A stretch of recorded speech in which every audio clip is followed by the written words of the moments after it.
Assalamualaikum warahmatullahi wabarakatuh. Halo semuanya. Pada kesempatan kali ini saya akan membahas tentang salah satu peristiwa bersejarah yang pernah terjadi di Indonesia, yaitu peristiwa Trisakti. Mungkin sebagian dari kalian mendengar nama Trisakti teringat sebuah universitas yang ada di Indonesia, yaitu Universitas Trisakti. Yang mana peristiwa Trisakti ini berhubungan erat dengan uh, Universitas Trisakti tersebut, karena dalam peristiwa Trisakti ini melibatkan para mahasiswa Trisakti, Sivitas Akademika, dan juga nantinya Angkatan Bersenjata Republik Indonesia atau ABRI pada saat itu. Nah, saya akan memberikan sedikit gambaran singkat tentang peristiwa Trisakti. Peristiwa Trisakti merupakan peristiwa penembakan yang dilakukan oleh aparat kepada para mahasiswa yang sedang melakukan demonstrasi pada saat itu. Lebih tepatnya pada tanggal 12 Mei 1998. Pada saat itu, para mahasiswa melakukan demonstrasi untuk menuntut berbagai hal. Salah satunya menuntut diturunkannya presiden yang menjabat pada saat itu, yaitu Presiden Soeharto. Perlu diketahui bahwa situasi dan kondisi di Indonesia pada saat itu sangatlah tidak kondusif, karena terdapat berbagai masalah yang muncul secara bersamaan, yaitu krisis ekonomi, yang mana krisis ekonomi ini bukan hanya melanda di Indonesia, tapi melanda di dunia pada tahun 97-98. Yang kedua, kejenuhan terhadap pemimpin yang menjabat pada saat itu. Nah, pemimpin yang menjabat pada saat itu, yaitu Presiden Soeharto, sudah menjabat lebih dari 30 tahun. Oleh karenanya, itu jelas sangatlah tidak normal.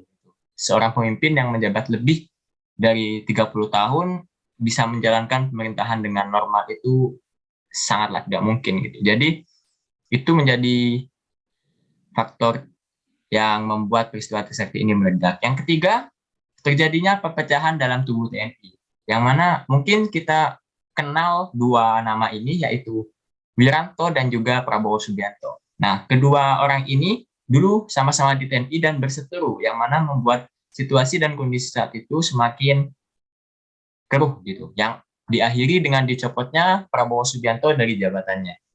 Nah, eh, intinya, peristiwa Trisakti ini merupakan peristiwa penembakan kepada para mahasiswa Trisakti yang sedang melakukan demonstrasi untuk menuntut banyak hal. Salah satunya menuntut adanya reformasi. Nah, tanpa berlama-lama lagi, langsung saja inilah sejarah peristiwa Trisakti 12 Mei 1998. Pada tanggal 12 Mei 1998, para mahasiswa Trisakti melakukan aksi damai dari kampusnya, yaitu Trisakti, di kawasan Grogol, Jakarta Barat. Sedangkan di luar kampus, para aparat keamanan yang terdiri dari anggota polisi dan tentara sudah berjaga-jaga di luar. Para mahasiswa telah bersiap di kampus sejak pukul 10.30, yaitu 10.30, yang mana terdapat banyak sekali sivitas akademika yang terlibat, mulai dari para mahasiswa, dosen, pejabat fakultas, universitas, karyawan, dan banyak lagi, yang mana jumlahnya itu sekitar 6.000 orang. Mereka, para gerombolan massa ini memulai aksinya pada siang hari, dengan pertama menuju ke gedung MPR atau DPR, sesuai koordinasi yang telah ditata. Pada saat mulai aksi, masyarakat sipil juga mulai ikut bergabung dan ikut andil dalam aksi tersebut, sehingga rombongan menjadi semakin ramai dan semakin banyak pada saat itu. Akan tetapi, saat tiba di depan pintu kantor wilayah Wali Kota Jakarta Barat, masa ini dihadang oleh dua lapis barikade aparat yang membawa tameng dan pentungan. Pada saat itu dilakukan negosiasi antara beberapa wakil dari mahasiswa Trisakti dengan pimpinan komando aparat pada saat itu. Sayangnya aparat melarang aksi yang dilakukan oleh para mahasiswa Trisakti dan gerombolannya ini dengan alasan akan mengganggu lalu lintas pada saat itu. Mahasiswa sangat kecewa karena tujuan mereka menuju gedung MPR atau DPR untuk menyampaikan aspirasinya dilarang oleh aparat.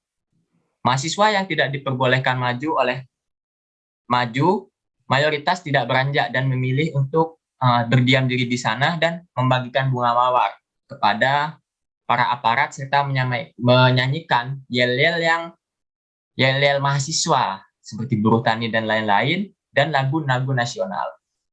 Masa pada saat itu diguyur oleh hujan yang sangat deras, akan tetapi mereka tidak bergeming dan menunggu tentang negosiasi yang dilakukan oleh perwakilan kelompok Trisakti dengan aparat mengenai kelanjutan dari aksi mereka ini.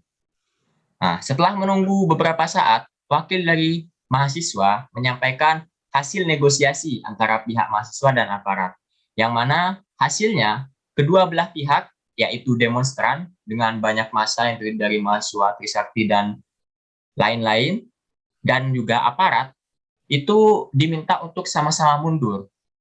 Sebenarnya para mahasiswa awalnya menolak hasil dari negosiasi tersebut, karena dibujuk oleh salah satu dekan Universitas Trisakti, tepatnya dekan Fakultas Hukum Universitas Trisakti, para mahasiswa dan demonstran lainnya ini perlahan bergerak mundur, termasuk juga pihak kepolisian. Pada saat kedua belah pihak mulai mundur, tiba-tiba terdapat seorang oknum yang mengaku dari alumni Universitas Trisakti bernama Masud. Si Masud ini melontarkan kata-kata kotor dan bersifat provokasi pada saat itu. Situasi yang awalnya terkontrol itu tiba-tiba berubah menjadi menegangkan karena si Masud ini berlari ke arah aparat sehingga mahasiswa mengejar orang itu karena mengira ia merupakan seorang intel. Nah, ini yang ingin saya jelaskan bahwa pada saat demonstrasi seringkali memang adanya kayak provokasi gitu karena sekumpulan orang yang banyak gitu pasti ada seorang provokasi yang bisa merubah situasi yang awalnya aman menjadi mencekam gitu. Dan itu mungkin dalam beberapa kasus seringkali kita temui bahwa provokasi ini bisa jadi dari orang luar bukan dari dalam kampus itu sendiri sehingga itu harus diwaspadai gitu dalam demonstrasi. Nah, selanjutnya ketua senat dan para pimpinan lainnya mencoba untuk menahan massa mahasiswa ini yang mencoba untuk mendatangi si Masud ini yang berlari ke arah polisi ini. Si ketua senat dan para pimpinan lainnya ini mencoba mencegah agar situasinya kembali bisa ditenangkan kembali. Nah, akhirnya mereka bisa menenangkan kondisinya kembali karena para mahasiswa dan juga para kepolisian saling respect satu sama lain.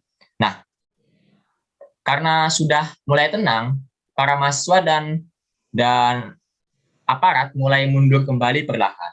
Akan tetapi, lagi-lagi, dari pihak aparat, melontarkan kata provokasi yang ini sangat kotor sekali dan saya tidak ingin mengucapkannya. Mungkin bisa di-search, ini si aparat ini melontarkan kata-kata kotor yang memancing kemarahan dari para demonstran.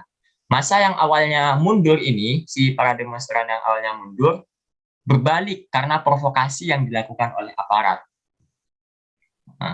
Nah, si mahasiswa yang emosi ini berniat menyerang si aparat karena provokasi tersebut, akan tetapi dihalangi oleh keamanan dari mahasiswa Universitas Trisakti. Intinya Universitas Trisakti sudah mengkondisikan agar demonstrasi ini berjalan dengan damai, agar tidak ada perpecahan dan pertumpahan darah.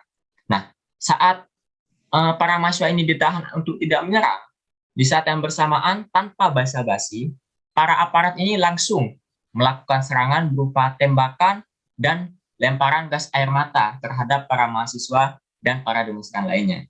Mahasiswa pada saat itu yang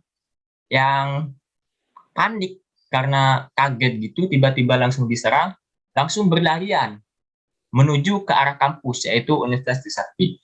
Aparat, yaitu ABRI itu menyerang para mahasiswa tanpa ampun dengan tembakan yang sangat-sangat membabi buta, gas air mata di mana-mana.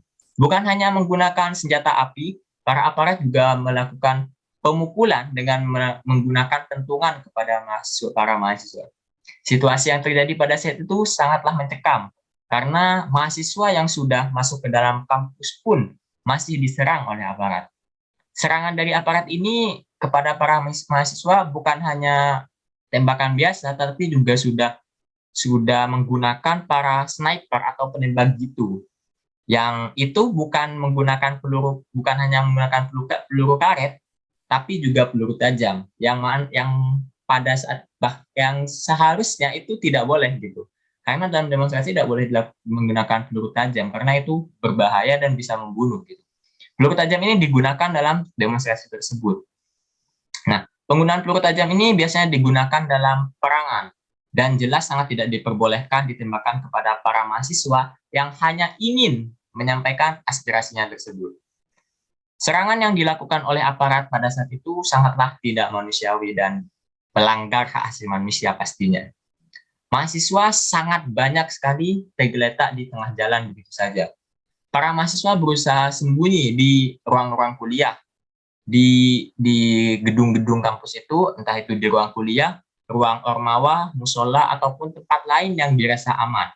Nah, untuk meningkatkan pengamanannya juga, para mahasiswa yang bersembunyi ini juga mematikan lampu agar tidak terlihat oleh aparat pada saat bersembunyi. Intinya situasi yang ada pada saat itu sangatlah tidak mencekam gitu.